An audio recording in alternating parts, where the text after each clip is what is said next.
ક્યારેક છે ને બસ એક વચન આખા મિશનને જન્મ આપી દેશે. આજે આપણે એવી જ એક વાત કરવાના છે. વાત છે 31 જાન્યુઆરી 2026ની. આ એ દિવસ હતો જ્યારે ડૉક્ટર યોગેશ અખાણીએ જાહેરમાં એક સંકલ્પ લીધો. અને આ કોઈ નાનો મોટો સંકલ્પ નહોતો. આ એક એવી શરૂઆત હતી જેણે આરોગ્ય અને જ્ઞાનની દુનિયામાં એક નવો રસ્તો બનાવ્યો. અને એ કોઈ હવામાં કરેલી વાત નહોતી કે પછી અચાનક લઈ લીધેલો કોઈ નિર્ણય પણ નહોતો. ના, આ હતું એકદમ પાક્કું વચન, એક મજબૂત પ્રતિબદ્ધતા. તો સવાલ એ થાય કે આખરે વચન હતું શું? વેલ, એ હતો એક પડકાર જે તેમણે પોતાની જાતને જ આપ્યો હતો. પૂરા 28 દિવસનો એકદમ અનોખો પડકાર. જુઓ, સંકલ્પ એકદમ સ્પષ્ટ હતો. વિષય હતો ડાયાબિટીઝ, એક એવી સમસ્યા જે લગભગ દરેક ઘરમાં ચિંતાનો વિષય છે. અને માધ્યમ આપણી પોતાની સહેલી સરળ ગુજરાતી ભાષા. નક્કી થયું કે ફેબ્રુઆરી મહિનાના પૂરા 28 દિવસ દરરોજ એક નવો વિડિયો આવશે જે સામાન્ય લોકો અને ડોક્ટરો બંને માટે હશે. જરા વિચારો, 28 દિવસ દરરોજ, કોઈ રજા નહીં, કોઈ બહાનું નહીં, બસ જ્ઞાનની આ જ્યોતને સતત પ્રજ્વલિત રાખવાની હતી. આને કહેવાય સાચી પ્રતિબદ્ધતા. પણ જુઓ, જ્યારે પણ આવું કોઈ મિશન શરૂ થાય ત્યારે મનમાં એક સવાલ તો આવે જ કે લોકો આને કેવો રિસ્પોન્સ આપશે. અને અહીં જે જવાબ મળ્યો એ ખરેખર અસાધારણ હતો. અને એ પણ કેટલા સમયમાં? ફક્ત 6 મહિનામાં. આટલા ટૂંકા ગાળામાં આપણી ગુજરાતી ભાષામાં શરૂ થયેલા આ નાના એવા પ્રયાસે એક મજબૂત સમુદાય ઊભો કરી દીધો. 826 સબસ્ક્રાઇબર્સ. પણ આ માત્ર એક આંકડો નથી.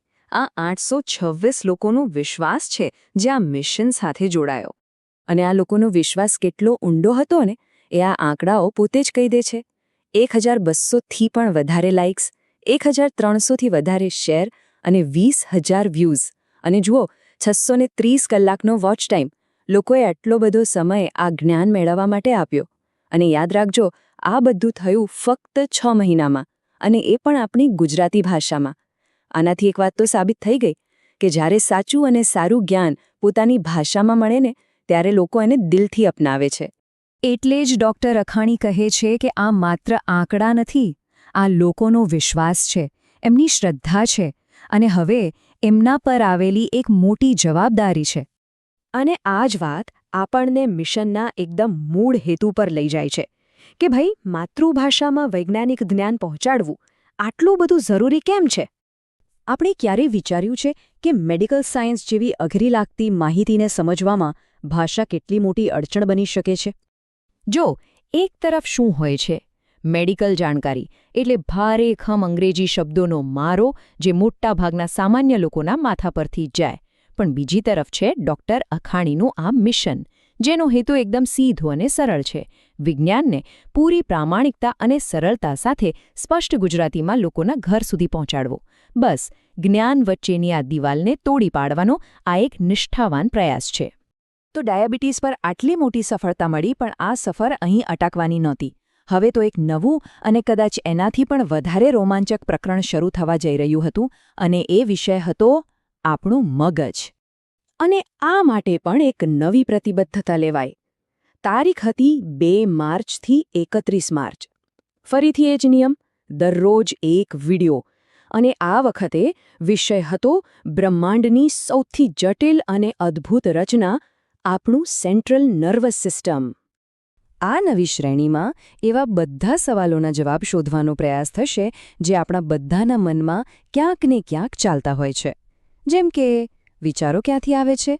આપણી યાદો ક્યાં સચવાય છે? જ્યારે કોઈને તણાવ કે ડિપ્રેશન થાય ત્યારે મગજમાં ખરેખર શું ચાલી રહ્યું હોય છે?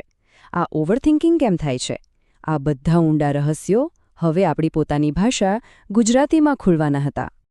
અને આખા મિશનનો સારાંશ કદાચ આ એક વાક્યમાં જ સમાઈ જાય છે કે જ્યારે દવા ભાષાને મળે છે અને વિજ્ઞાન ઈમાનદારીને મળે છે, ત્યારે શિક્ષણ ફક્ત શિક્ષણ નથી રહેતું, એ એક પરિવર્તન બની જાય છે.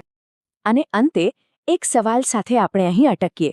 એક વિચારવા જેવો સવાલ કે જ્યારે જ્ઞાન ભાષાના બધા જ બંધનો તોડીને દરેક વ્યક્તિ સુધી પહોંચે ત્યારે આપણા સમાજમાં કેવું મોટું પરિવર્તન આવી શકે છે? આ સવાલ પર વિચાર કરતા રહીએ.